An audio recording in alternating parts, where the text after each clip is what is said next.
Hi, welcome to this episode with me, James Walters. This episode is part of our mini-series mini-series on climate change, where we'll cover everything from what is climate change, the causes, the effects, and how you can help to stop climate change. In part one, we covered what is climate change. For this one, part two, we'll cover the causes of climate change, fossil fuels, deforestation, farming, and the other causes of climate change from human activities.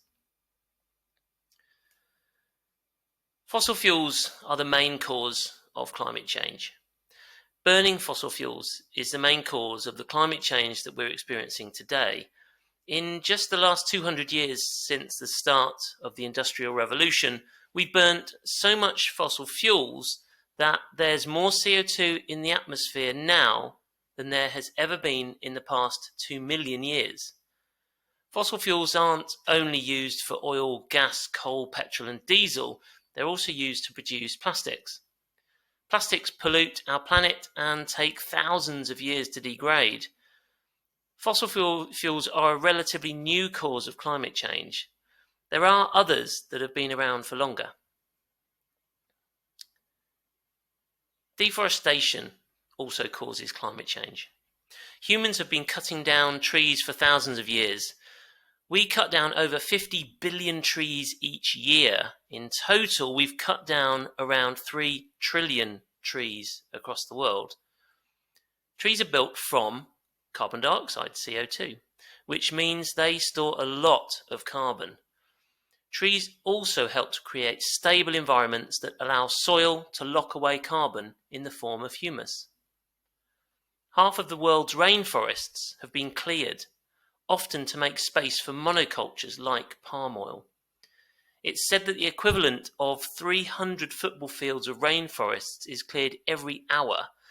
That comes from a piece from Ethical Consumer magazine. Deforestation is then linked closely with agriculture as another form of climate change from human activities. Conventional farming has also caused climate change. For the last roughly 10,000 years, since the dawn of modern agriculture, humans have been ploughing the land. Ploughing the land might seem like the best way to farm, but it's actually part of degenerating land and destroying topsoil. Every time we plough, we destroy the stable form of soil that locks away carbon, called humus. Modern science is also showing us that soil is full of life.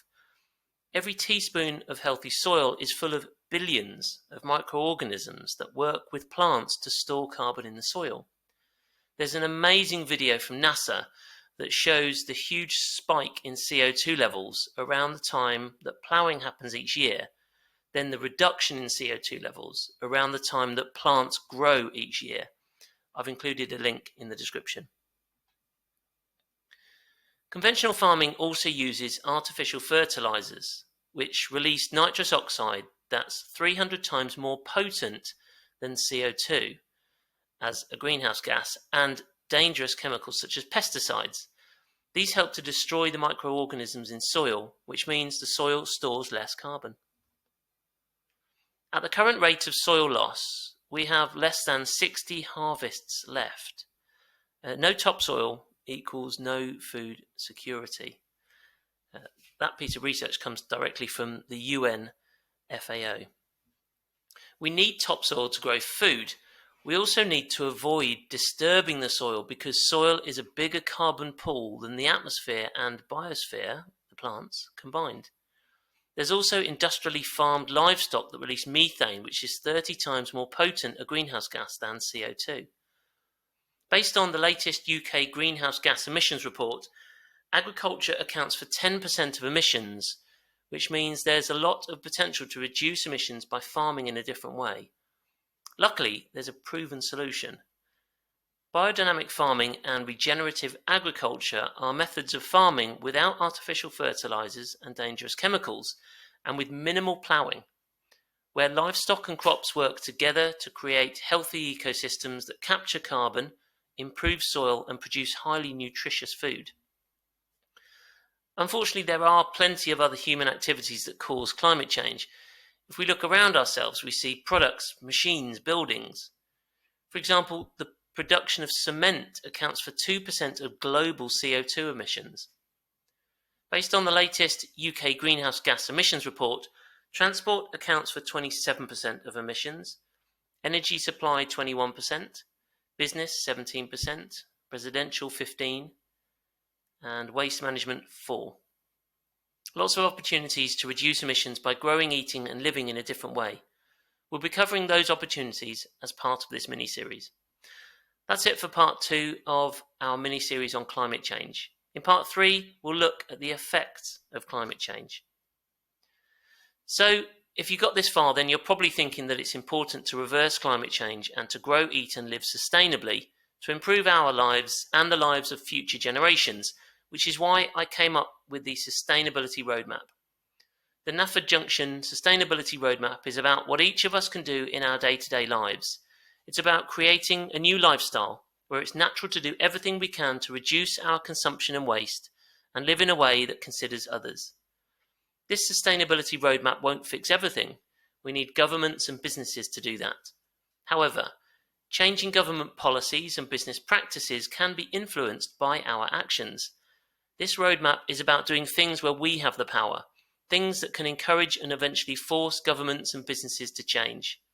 We can do something now and be a part of hitting the next milestone in the climate crisis, which is to halve global emissions by 2030.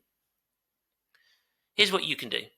Try the Sustainability Roadmap with 40 plus solutions to climate change at nafedjunction.co.uk/roadmap. Use the company directory to help you grow, eat and live sustainably at nafedjunction.co.uk/directory. Be inspired. Know that we can reverse climate change if we do something about it. Talk to your friends and colleagues and share this with others. Links to everything I mentioned as well as sources used to create this piece can be found in the description or in the article titled Causes of Climate Change at nafedjunction.co.uk/blog. Keep listening to this episode for more ways that you can help stop climate change. Where next? There's so much inspiring information to give you ideas of how to help climate change by growing, eating and living sustainably. You can go to nafedjunction.co.uk, read our articles, subscribe to our podcast, sign up to our free email newsletter, join the #VoteWithOurMoney campaign, work through the Sustainability Roadmap, find companies to help you grow, eat and live sustainably. Follow NAFED Junction on Twitter, Facebook, Instagram and YouTube. Help us inspire others. If you're passionate about helping climate change, please consider supporting NAFED Junction. You can become a patron to give regular contributions.